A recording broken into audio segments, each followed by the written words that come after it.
చంద్రబాబు ప్రాతినిధ్యం వహిస్తున్న చిత్తూరు జిల్లా కుప్పం నియోజకవర్గంలోని రామకుప్పం మండలంలో గురువారం అర్ధరాత్రి వైఎస్ఆర్సీపీ నేత గోవిందప్ప కుటుంబాన్ని కిడ్నాప్ చేయడం కలకలం సృష్టించింది. కిడ్నాపర్ల నుంచి వారిని పోలీసులు రక్షించారు. ఆ సమయంలో కిడ్నాపర్లు పరారయ్యారు.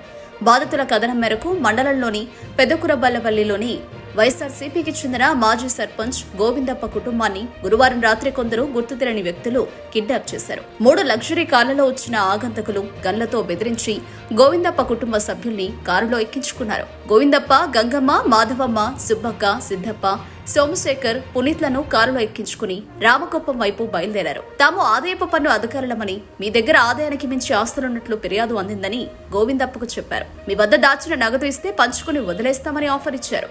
విజిలాపురం సమీపంలో గోవిందప్ప తమ్ముడు జయ రఘురాం కోసం వాకబు చేశారు. తన తమ్ముడు ఇంటి వద్దే ఉన్నట్లు గోవిందప్ప చెప్పడంతో మళ్లీ పెద్దకురబలపల్లి వెళ్లారు. అక్కడ జయ రఘురాం లేకపోవడంతో కార్లను రామకుప్పం వైపు తీసుకెళ్లారు. రామకుప్పంలోని వైఎస్ఆర్ సర్కిల్లో బీట్ వేధులు నిర్వహిస్తున్న కానిస్టేబుల్ను గమనించిన ఆగంతకులు కుటుంబం మొత్తాన్ని ఆసుపత్రికి తీసుకెడుతున్నట్లు పోలీసులకు చెప్పారని బాధితులను బెదిరించారు. ముందు 2 కార్లను ఆపిన పోలీసులకు బాధితులు ఆ విధంగానే చెప్పారు.